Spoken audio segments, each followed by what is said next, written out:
caption. That is exactly what I'm doing right now, reading the caption.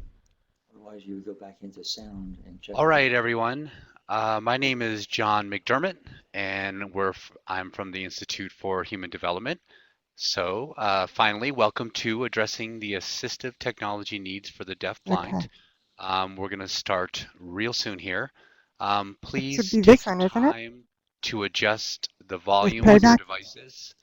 So Okay. make sure that your volume on your laptop All or your right. phone is turned up. Adjusted my mic playback. Let's see if it works. We're having a little cross communication here. Virginia is not able to hear us. So I'm going to continue a little bit. First off, there is a PDF on the left side of your screen. Okay. And that's sort of upcoming. I still don't hear anyone. That's sort of upcoming things happening at IHD. You can download this webinar companion by clicking on IHD's webinar companion in the Files to Pod. Nothing. Or you can download the It's AzTAP working, brochure. but I don't hear anybody. I will bring this up at the end of the webinar. See? So for people to download at that point. So without further ado, I'm going to switch to Virginia's PowerPoint and go from there. Let me chime into Virginia.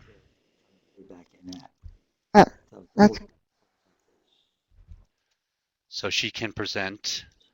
We can hear her. It's fine. Okay.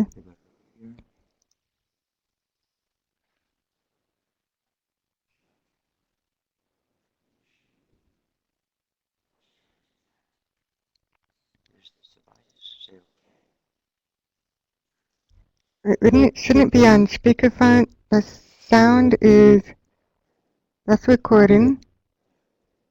You're having recordings are okay now, so you're trying to play back.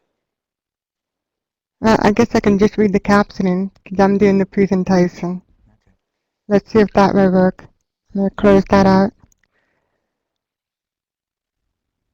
All right, this is for Virginia in the captions. Please go ahead with your presentation.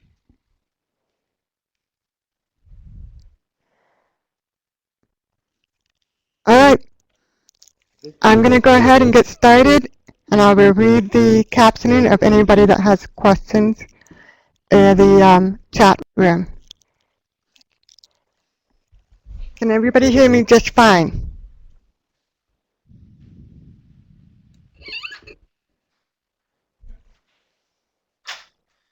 Lots of yeses in the chat.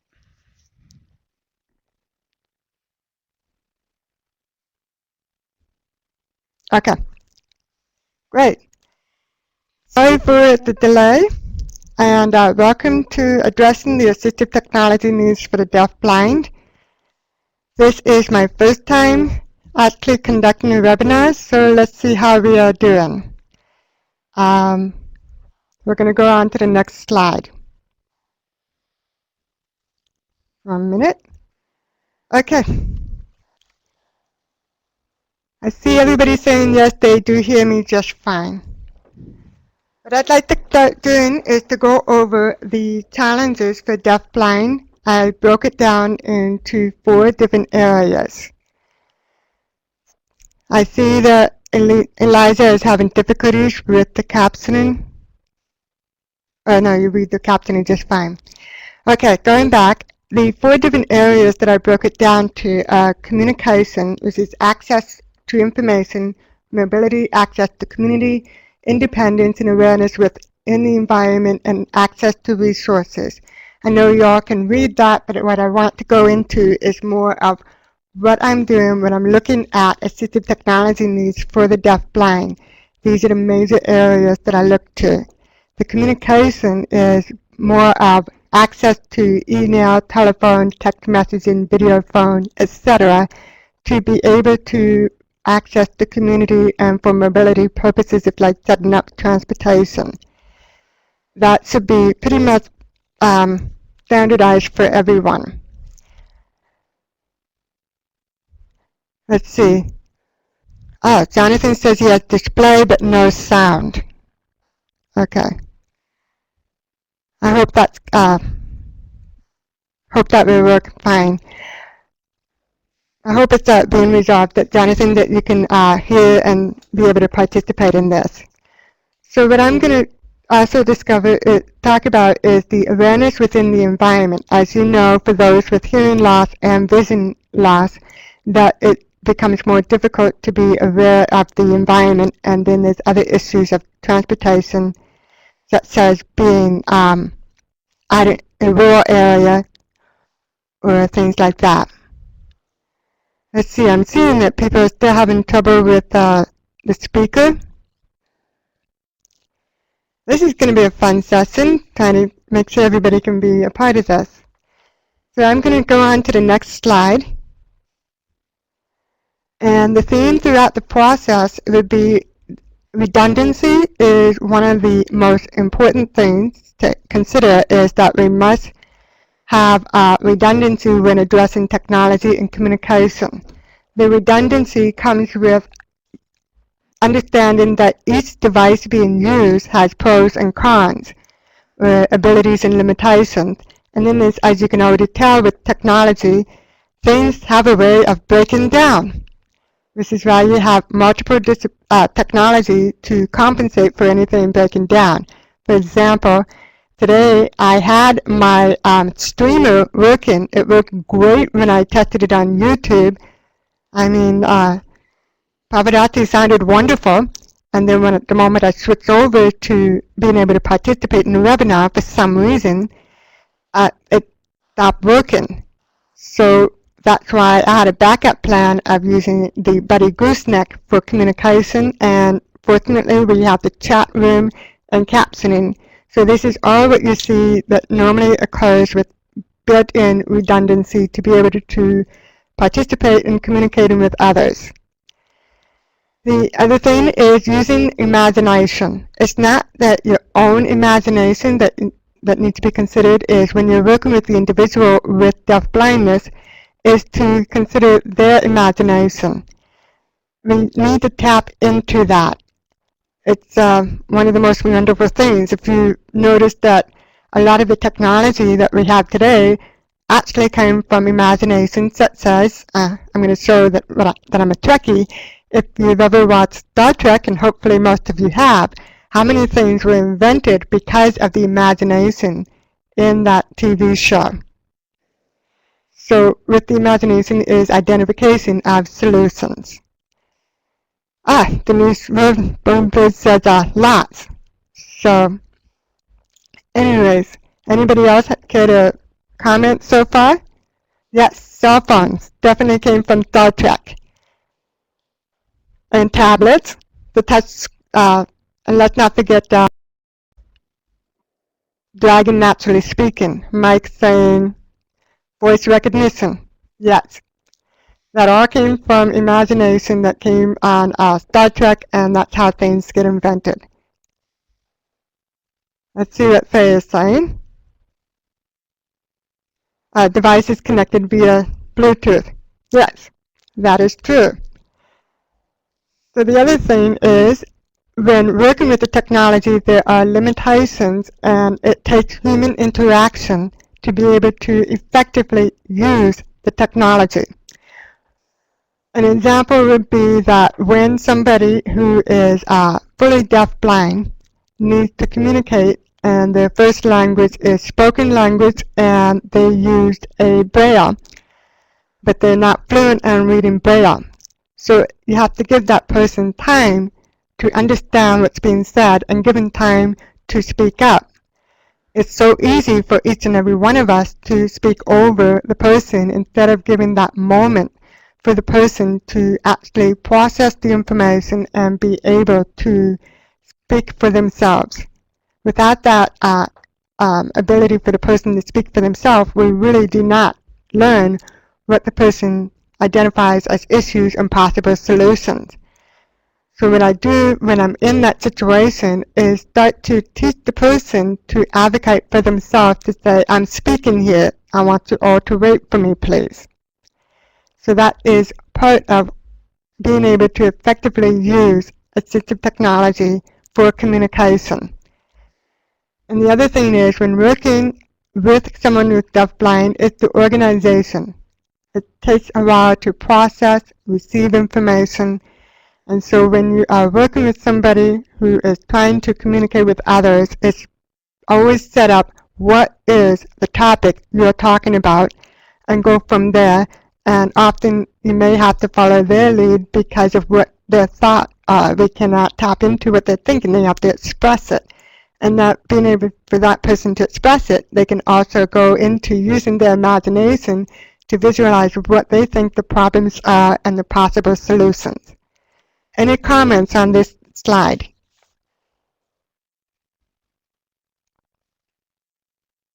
Okay, going on to the next one. The most obvious for those of us who work with the deafblind is the determination of the primary and secondary disability. Which came first? If it's vision loss, you need to know the age, the type, severity, and access to information. So if the person was originally had vision loss and had normal hearing, what did they use? What were they used to using as far as technology? And how much access to information did they have throughout the course of their life? It's pretty easy to listen and to decipher information auditorily. So that is a resource tapped into, and once they start to lose their hearing, it makes it difficult. So I see Andrew joined us. Hello. So it makes it difficult when they start to lose their hearing, even if it's a mild or moderate hearing loss, that dramatically impacts their ability to comprehend the world, to access the information. I've worked with somebody here who has moderate hearing loss, and his hearing aid went dead because of no batteries, and he truly struggled to be able to understand his environment because he's totally blind. So he needed that hearing to be able to get the most information of his environment. Yeah. Hello, Andrew, can you hear me? Can you see the captioning? Let's see if he's able to understand. Yeah, you can see and hear. Okay. So then we go into, well, I don't hear you, but I can see you typing. My earpiece is not working correctly, so we're just going to have to stick with the chat room. So anyways, the hearing loss, if that was first, at what age, what type, and severity, again, access to information. If we look at the difference between the deaf and hard of hearing, of course with the deaf you have American Sign Language, ASL, as their primary language, and therefore they have a community. With the hard of hearing, they may or may not know sign language and may or may not be a part of the deaf community. So that is consideration in the hearing loss as well as vision loss. And I'm not going too much into it because I see that many of you have a background in this, unless you want me to expand on this further. Does anybody want me to expand on this further? Okay, great. I will move along. So let's go on to identification of technology. This is something that I think is underutilized, under-identified when working with somebody with deafblind. It's always important to find out what has been done before, and my experience has been is that the things that we consider as assistive technology or technology may not be technology to them, but everyday living. So it's always important to kind of really break it down to, do they have a tablet? Do they have a smartphone? What do they use? Like, for example, the deaf community does not consider the VP, the video phone, as assistive technology. It's just everyday technology. Of course we have a video phone, but not everybody has access to a video phone or is comfortable with it, so it has to be addressed. and what technology is being used now. Are they using email? Again, to us, email is everyday technology and not necessarily something we would say, oh yes, I use email because it is assumed. But it's important not to assume the technology. I have been working with a gentleman who is deaf with low vision issues, but the concept of an email is completely foreign to him. So it's really, don't underestimate the impact of identifying every piece of technology that they use. Let's see, Eduardo is typing something. Video phone, Star Trek, yes, most definitely Star Trek. I love that TV show. I'm rewatching all of them with the captioning on Netflix. Netflix is quite nice, isn't it? So, then there's the ability to adapt to new technology. During the process of working with somebody is to find out first what is their beginning point with the technology, and then go to taking it a step further, the next step up in the current technology to see how well they can adapt to the new technology. I'm going to go back to an example with the gentleman I'm working with. The concept of actually email or that he can use a tablet with Wi-Fi was very foreign to him. So I had to first find out if he can even turn the device on. And it takes a step-by-step process to see how much training is he going to need to even be able to begin to use a video phone. So the next step is, after he learned how to turn it on, is how to turn on and off an app. You'd be amazed at how many people have no idea how to turn off apps. They can turn them on, but they don't turn them off. So you really, really have to break it down to very small, minute steps. And then what I also do during the evaluation is I would teach them the next step, have them practice for a week, come back in and see if they have learned how to master one simple step. But then you have others, that those who use technology every day in their lives, really fast, really easy, so it doesn't take as much work. And then the other thing is the environment. Who will be using the technology? Will it be non-signers? Will it be hearing people, sighted people? Who are all the people that's going to be interacting with the person, and where is the communication breakdown? Again, I know you all understand that and know that, so I won't spend too much time on that. Then there's short-term and long-term consideration. As you know, technology outdates itself very quickly. So being able to identify technology that is adaptable to being able to be upgraded, and to try not to get the least of what they need, but the medium to the most of what they need. Any other questions on this as far as identification of technology?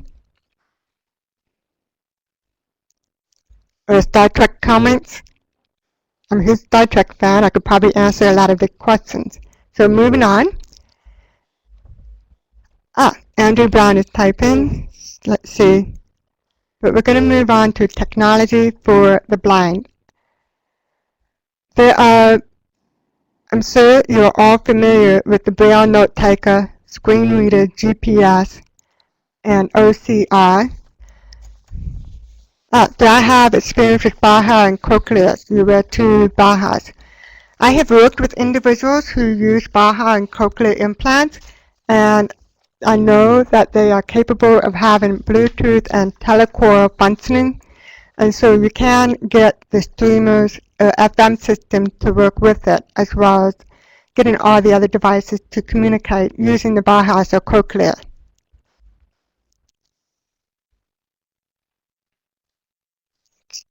So, okay, you're welcome. So we're going to go back to, these are the basic technology for individuals who are blind. And by having a good understanding of the pros and cons of each of these devices, then you can try to identify what areas, how much hearing does the person have to be able to sufficiently use these devices. For example, the JAWS program, as you know, is very monotone. And so it's being able to adjust the JAWS program for someone with hearing loss to include more information, such as the voice inflectuation.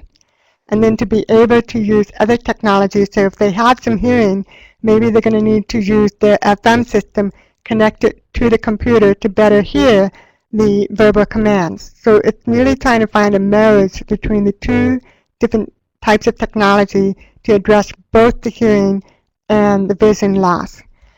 The OCR devices, such as being able to read money, read documents, is really important, especially when you're out and about in the community.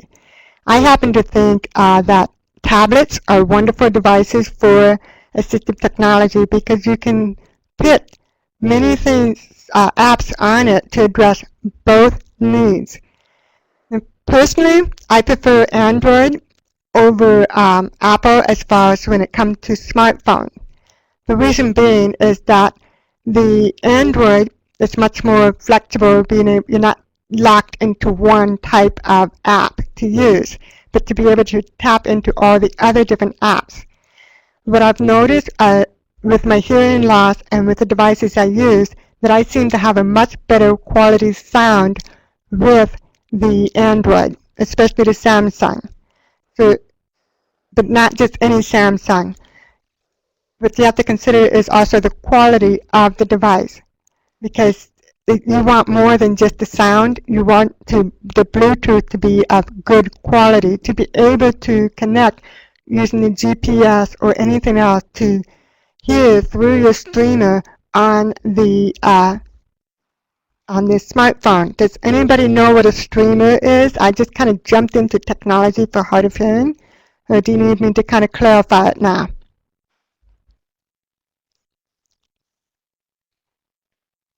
Okay, I'm going to clarify it. I'm going to jump ahead to show you what a streamer looks like on this slide. The device that you see in the middle is called a streamer. It can connect to your laptop, your television, to your telephone and your cell phones, or anything else that has Bluetooth connection. The streamer then connects to the hearing aid or the cochlear implant or BAHA through a telecore. This is a two-way device, so I can speak into it as well as hear from it directly into my hearing aid. And it's a very effective piece of equipment. This particular streamer is called a phonak, which is what I personally use, and for some reason it's not working today, hence the backup of the microphone that I'm using. So that is basically what a streamer is.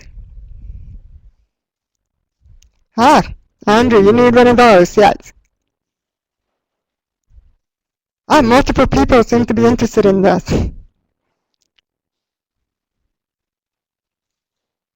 Okay. To effectively use a streamer, yes, you do need the telecore, but not the Bluetooth in the hearing aid. The Bluetooth is for other devices. And yes, it's very small. It's slightly larger than the next generation thing that they tap on to say Picard here. It's slightly larger than that. Again, I'm very much into Star Trek. So can't live without your streamer. I can't live without mine either. But this particular streamer that I'm talking about is a phonak. This is one brand. There are many other brands of streamers available out there. So you can work with the audiologist to get the correct streamer for your hearing aid. Or you can do what I did, is I went to AzTAP and tried the different streamers there and see if it was compatible with my hearing aid. And I do have more than one streamer that I can use. Oh, Starkey hearing aids will not work with a streamer. I wonder why that is. Okay. The things that you want to be aware of when working with a streamer. The Starkey doesn't have a telecore. That's a big issue. You must have telecore in hearing aids. And Heidi uses phonak, so she's got the Compilot. Wow, lots of comments on streamers. I think I hit on a popular device. So with the streamer, to be able to use it with a telephone at work, you will need what's called a converter box. And the costing about converter box is the one I get is from Plantronics, but I would be very careful on making sure that when you select the Plantronics, that you actually buy it from a company that really knows their devices. I made the mistake of going directly to Plantronic to purchase the converter box to be able to use my streamer with the landline, and it did not work. So I ended up going with another company called BPT, and that was enabled me to have access to use my streamer for either the cell phone or for the landline. And yes, streamers do enable someone to hear better because it taps into directly to your hearing aid. So however your hearing aid is set, that streamer maximizes your hearing aid to be able to hear. This is not a higher tech FM system, it's different.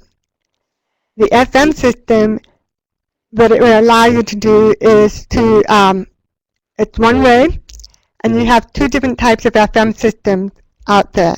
You have your regular FM system, and so that's just the two-piece. The other one is called an integrated FM system. If you look at the streamer option, directly below the streamer, you see a small box, a silver box, with 3 buttons. That's called an integrated FM system. It is just the microphone, and it taps into the telecore of your hearing aid that has an additional piece on it that is the receiver. So the FM system, you can use it with your computer to be able to hear in a webinar, but you will have to use a separate mic to participate. But it's also nice because it's extremely strong, so you can understand your professors or your supervisors, and it is adjustable to be one-on-one, small group, or conference. Now, the FM system is just one type of device out there. Susan Hu said there's a goofy conflict with the Phonak streamer, something about a cardiologist if the user has a pacemaker. I wasn't aware of that. That is something interesting to consider. Any more questions about the streamer or comments? Susan Hu's typing. Oh, there, and Cindy.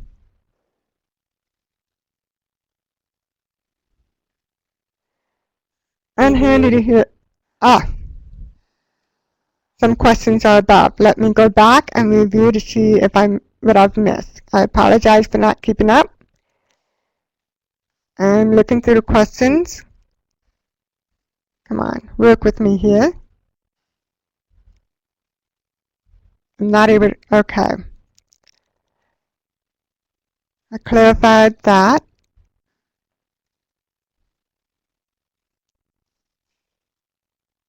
The streamers enable someone to hear better. Yes, it does, through the hearing aid. It is the hearing aid, it maximizes the use of your hearing aids. The FM higher tech FM system, it's not higher tech, it's just different. I don't see any questions I'm missing. Does anybody want to repeat their questions? Any other additional comments?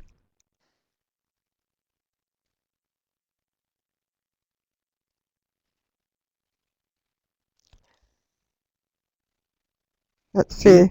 I see Cindy is typing something. Yes, okay. So glad I could answer your questions. So I think it's great that if you have somebody who is hard of hearing and they have low vision or blind, that using these devices maximizes the JAWS program or any other auditory information in GPS as well. So I'm going to skip over technology for the blind because we all know about the CCTV, screen magnification, watches, and alarm clocks. So we're going to move on to the next one. Come on. Next. All right. Just a quick review of technology for the deaf. I always like to throw in whiteboard. Never underestimate the power of low technology. I've had a lady here that was severely hard of hearing with low vision, and with a whiteboard and a good solid black marker, she was able to converse easier with other people. And in fact, that the day she discovered using mine, she went out to Big Lots or any other place and just bought several of them and opened up her world to be able to communicate with other people. So never ever forget the virtues and the benefits of low technology. I also put in mirror. Again, it's another low technology. It's being more aware of your environment. It's utilize as much as information as you possibly can. And everybody should know what video phone, video relay service is, and tablets. So I'm going to add into that by combining it with the deaf on how to maximize all those things for people with low vision. And then there's visual and tactile alerting devices. There's, if you go on to Harris.com and pull up, there's many different technology out there that has auditory and visual tactile information. So there are pages out there that can basically give you all three at the same time.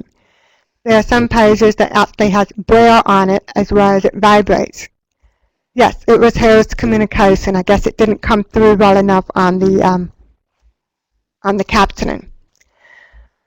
But Harris Communication is an excellent resource to kind of look and see what works. And what I find also is it takes more than just calling Harris Communication to clarify the technology, but if you're interested in a specific technology, to call the manufacturer directly.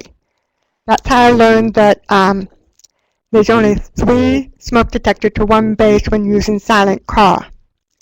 How does the mirror work with the deaf?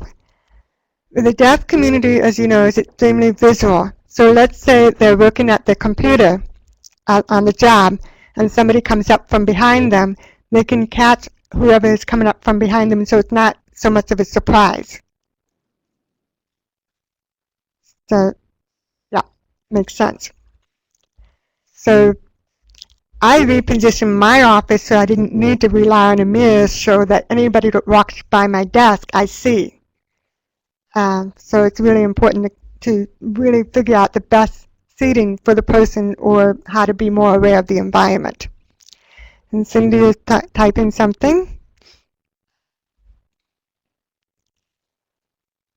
So anyways, I just try to use as much information as I can around me. And if I'm listening to music, I'm really deaf. So, okay, telephone relay service, tablets, smartphones. So we're going to go more into that as far as how to use it with low vision as well, because there are options. Technology for the hard of hearing, a lot of it is the same thing, the telephone amplifications. And again, the smartphone and tablet, you can put apps on there for better communication. FM system, we already covered that, as well as the loop system. Now, the loop system itself can be used out in the community. For example, if you were to go to the musical museum, musical instrument museum, they have the option of giving you the headset or a loop for those who wear hearing aids. The other device I'd like to cover that I'm learning a lot more about is the Roger pen. Elijah, that's exactly what I was going to start talking about. The Roger pen, from what I understand and from my interaction with it, is that it has the traits of both the FM system and the streamer. Great minds think alike. Okay, so with the Roger pen, you can have multiple Roger pens. And the Roger pen, it looks like a pen. And you can have one where the person with the hearing loss wears it, and it can be used like a streamer or an FM system. It can connect with a cell phone, it can connect with your landline using a converter, but it also, you can set up multiple Roger pens throughout the room so you can follow conversation in a conference room. And yes, it'll only work with certain hearing aids from certain manufacturers, so this is something you have to work out with an audiologist. The biggest challenge that I've seen with the Roger pen is getting them all to communicate. The Roger pen is extremely expensive. Adjustment to disability and technology abandonment. I can go over that right now because part of what I was doing at the very beginning is finding out getting the person involved as much as possible from the beginning. I always like to have, before even doing an assistive technology evaluation or any of that service, is to make sure that the person goes through adjustment to disability to learn the basic of assertive communication, to be able to advocate for themselves in various different situations. Because when I was working with one person who expected his hearing aid to solve everything and that he did not have to speak up for himself, where he ended up looking for another job because he did not want to use any assertive communication. So that is the first step, is making sure that they have the understanding of Americans with Disabilities Rights, ADA, and understanding of how to self-advocate for themselves. If they do not self-advocate, the technology ends up collecting dust because it takes more than just using the technology. So what I try to do to avoid technology abandonment is take it step by step of what they're comfortable with and then get the technology that meets multiple situations. You want to not only focus on work, but also focus on how are they going to use it in their everyday lives and interacting with other people. So it is a very high risk of having technology abandonment, and that's why you try to take it as slow as the person wants to work. Does that kind of answer some of your questions about technology abandonment? You have people refusing to wear hearing aids who have huge communication issues. That sounds like counseling first. You definitely need to do counseling, adjustment to disability counseling, and that should be first and foremost addressed before even looking at any technology. So that is, it's more of addressing the psychological implication that if they wear hearing aids, for some they look old, or for others it's more of not wanting to stick out, more of a stigma, and getting them comfortable that it's okay to speak up for themselves.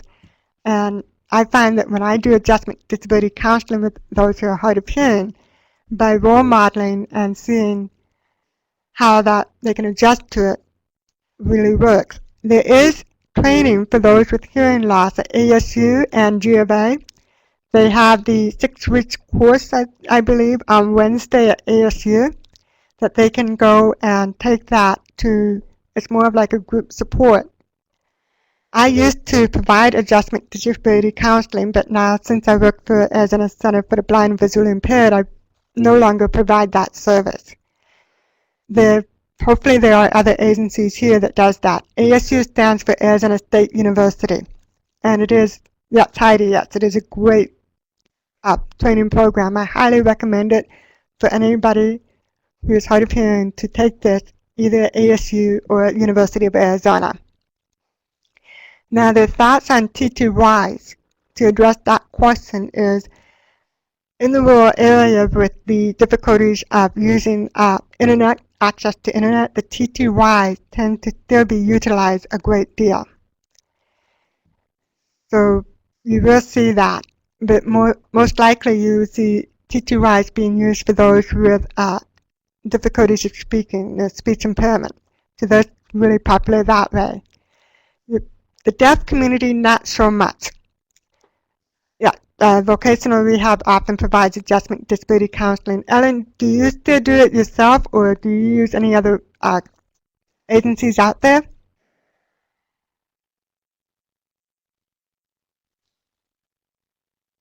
Because I'm not familiar with any providers at this point that does that, other than maybe going to a counselor.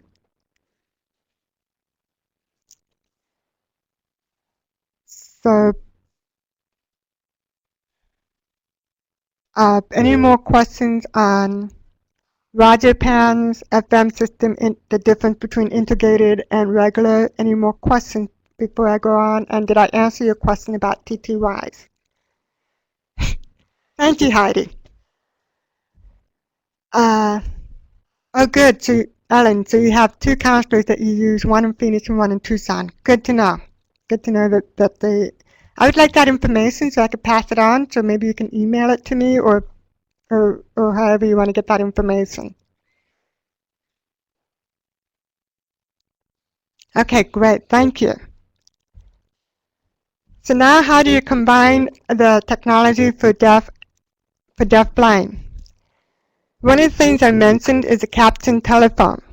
The reason why I brought that up is that there are some captioned telephones that can be used with people with low vision depending on the severity of the hearing of the vision. I keep bringing up computers and tablets. As you know, you can use various software programs such as Zoom Text and things like that to enlarge. So if you're using captioned telephone on the computer, then you have the option of making it as large as you need it to be. If you look at previous T2Ys out there, there's been large print T2Ys so that those with low vision can still read, with the same concept when using a captioned telephone via tablets or using with a computer or smartphones. On my smartphone, I downloaded what is called Sprint Relay. And the nice thing about it is you can adjust the font size, control the colors so you can have it inverted or whatever colors you want. And then that makes it easier for the person to see. Now, you want to make sure you have a large enough smartphone to see it. I have a Note smartphone by Samsung. It's fairly large, so it seems to be working well. The downside with any technology is the delay is pretty severe. My streamer that I have is not compatible with the captioned telephone in my smartphone. So it takes a lot of experimenting and trying to find what works and what's compatible. So that is another consideration. There is a smartphone, a captioned telephone called Captel that is hardwired. And the nice thing about that one that I believe I have a picture in here of it, so I'm going to skip ahead to kind of show you what it looks like. This is a captioned telephone by Captel. With this captioned telephone, how it benefits those with low vision is that you can adjust the font size, you can have it inverted any color you want, and it also has an audiogram where you can adjust put your audiogram in it so the tone better matches the hearing. So this is one option for those with low vision who are hard of hearing. Yeah, the Captel. I hear that the Captel is also looking at trying to come out with a Braille output for captioned telephones. So technology is constantly changing, constantly improving, so I'm hoping to see that soon. Now, there are negative things about captioned telephone. But I have found that if you're going to use it in a workplace, it depends on the type of job, the accent, and things like that. For example, if you have somebody that has to do telephone calls to those in Japan, and even though they speak English, the accent often gets in the way with the effective captioning. And if you're using technical jargon, again, it says no to speaking biscotti. No, they may speak English, but they're from Japan. So the accent gets in the way of effective. Let's see. The two counselors are, let's see. Yeah. You're getting the captioned telephone. All right. But eventually we hope to see the captioned telephone come out with a braille output. It's not out just as yet that I know of. Anyway, the other concern with this, if you're using technical jargon, the problem is that the captioning is not able to keep up with the technical jargon. So the strength is that it's good for everyday conversation. However, it does not keep up with accents or technical terminology. So, let's see. So how do you get in the CapTel at work? That's great. I can mention I Can Connect. I believe it's in my presentation towards the end. The I Can Connect is an excellent program, and I really like it. It's get those with deafblind to get the technology they need. And yes, it does take a great deal of experimentation to see what works for each individual, and the funding doesn't allow for that. There are resources in the community. I'm a strong believer in going to AzTAP to try out the different types of technology. I'm one of the contracted providers for trying different technology. So again, you have to be a client of ISA. I'm not sure. I am trying to explore a sliding fee scale to see if we can do anything else.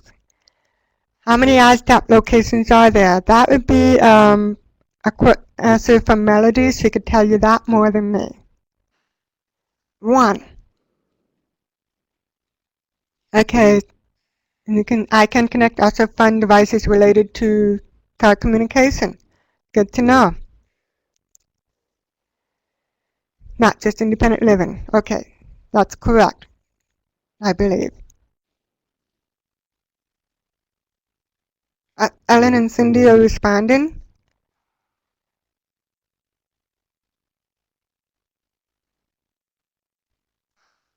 I've worked with, yes, I knew that AzTAP goes statewide. I've been working with them for a number of years from various locations. I do borrow a lot of equipment from them when I go to Tucson or Flagstaff or Page. So it can be accessed. Wonderful resource. I highly recommend it. No, they're not paying me for the endorsement either. Okay.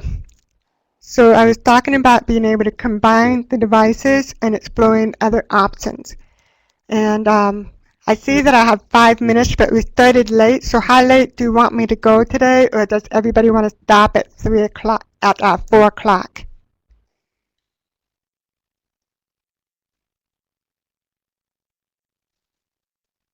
Information available for parents. Oh, keep going. Okay.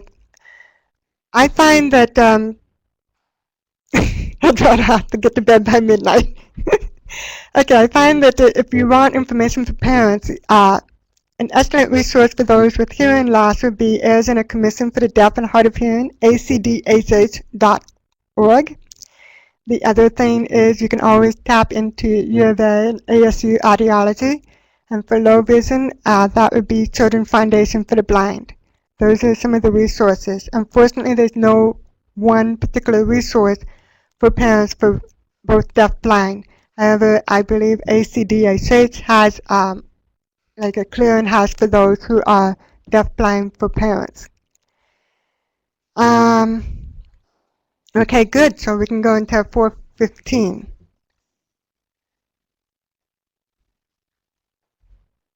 I seem to be jumping all over the place. Here's an example of a web caption telephone. Okay, ASDB has special project with Cindy. That's good to know as well. There's many resources out there. That's why I always go to acdhh.org to find out what are the resources statewide. There's your Roger pen and the assistive listening devices in here. The converter box that I was talking about is on the lower right-hand area of the slide. This converter box allows you to take the streamer, such as the one directly above it, to be able to use it with your computer or your work phone. I have a client that works in a call center who very much loves using this converter box with her her streamer. And then when she goes home, she can use her streamer. The other one that on the lower left-hand side, that is a closer picture of an integrated FM system. It's a great piece of technology. I have one personally, and it seems to be working great for me. I'm glad to see that the websites are being brought up on different resources statewide. And finally, you see the Roger pen. There's 3 of them. They do look like pens. So technology is looking cooler over the years. I remember the big clunky FM system I had to wear on a chest. Okay, I'm going to go to the next slide. Alerting devices. I spoke earlier about different alerting devices. In the upper right, the Serene technology, the pager that you see there, the buttons, each of the buttons has Braille on there. So it vibrates, makes sounds, and has different colors to alert you to the different devices going off within the home. If you want to use your smartphone to wake you up, it does vibrate and it connects to the bed shaker so that you can wake up, and the other box that's directly above it, if you put that next to a smoke detector, it then sends the sound to your pager or your bed shaker. Cindy, thank you very much for all the information on the Deafblind project for parents. It's good to know that. I've always go to acdsh.org for that information. I've seen it before. So yeah, it's great. Thank you for sharing. The other device that you notice is on the lower right-hand side. You see a smartphone and a device sitting on top of that. What that is that anytime, so the person doesn't have to wear that, and it connects to a strobe light or a pager that alerts you to everything. With that device, whenever the phone rings, the light flashes, and that detects the flashing of the phone and notifies you that your phone is going off, that somebody's trying to contact you. I just started playing with that, and it seemed to be a neat piece of technology. Any questions on these different alerting devices that you see here? And I'm going to take a drink of water.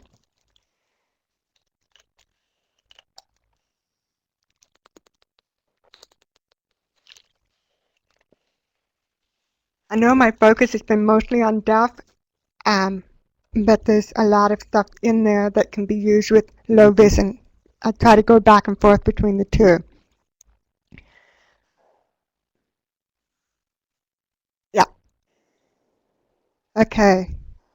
I'm going on to the next slide. There's the technology for the blind. You see the Zoom text, you see the portable CCTV, and the other thing is that CCTV is not only just being able to read, but if you have some that you can turn, you can, for someone who's trying to pluck their eyebrows or put on makeup, this is something that they often would like to use to be able to, for independent living purpose more than just reading. So whenever I do any AT evaluation, I kind of look at what's going on with their daily needs and see how they can use it in many different ways. There's no one technology for one solution. It's best if you can have one technology or several technologies for many different problems to address to be more independent within the community. This is the Braille note taker. I've seen those being used a lot in ICANN Connect. That is, if you can use it with your tablet or your computer or any other devices, so it allows those who are more comfortable with Braille to be more interactive. And let's see, next slide. I pretty much went through this pretty quickly. I'm open to any comment, question, discussion.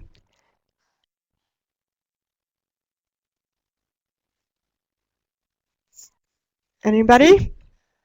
Okay. Here are some of the websites. This is the web resources that I've used in talking about the different types of technology. And I went back to the basic, which is a book called Practical Tips for Working and Socializing with Deaf-Blind People by Teresa B. Smith. If you do not have that book, I highly recommend it. It's it gives you a great foundation to be able to work with the population and to give you ideas of how to problem solve in different situations and keep it to the basic, because if you stay with the basic, then it gets much easier to build up from there. And you can upload this file, and if you have any questions, I look forward to hearing from you. Any more questions or comments? I see a couple of people are typing.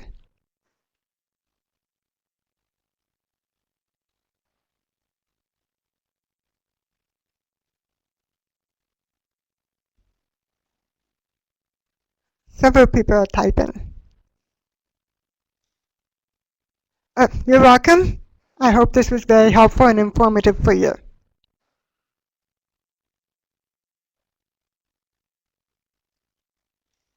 You're quite welcome. Oh, I'm glad.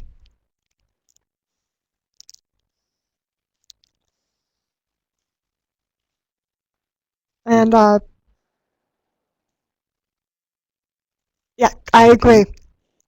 Any learning Braille early, that's the same for any language. It's first identifying the language that they're most comfortable with and build up from that. Yes. Well, thank you. I'm glad this was good information.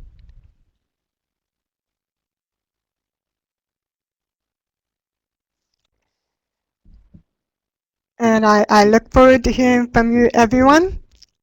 If you have any questions or comments, please do not hesitate to send me an email and I'll respond to you as soon as I can. I'm located at Teresa Reyes. So Teresa had a question. Let me double check. Oh, you live in Concord, Massachusetts. Wow.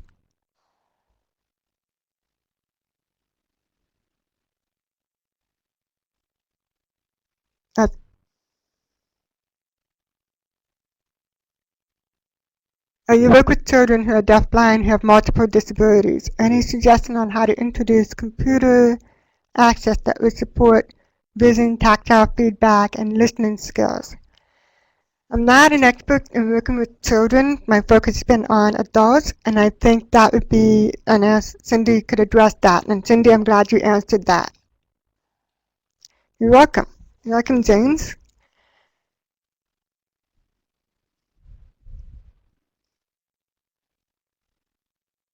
That certificate of attendance, I believe that would be for Melody to answer that one. You're welcome. Thank you all for participating. I think we did okay on my first attempt for a webinar. It's been fun and challenging. You're welcome.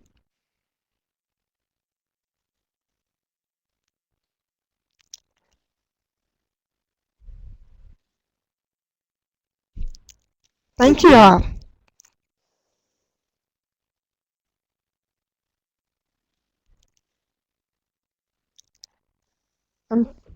Thank you. Thanks to everybody.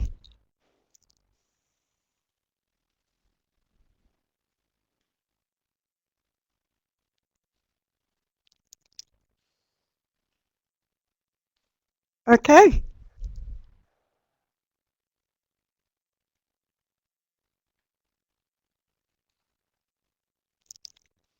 Yeah, technology is great when it's working.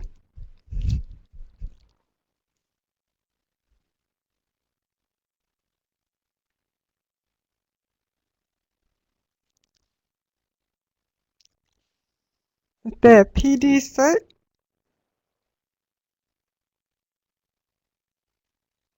I wouldn't know how to answer that. I'd leave it to Melody.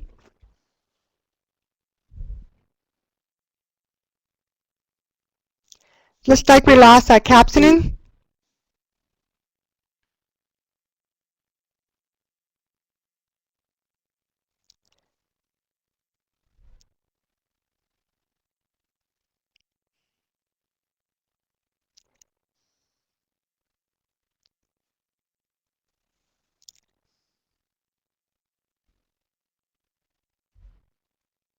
Okay. Since the captioning has discontinued, I believe we're going to end this session. Is that correct, Melody?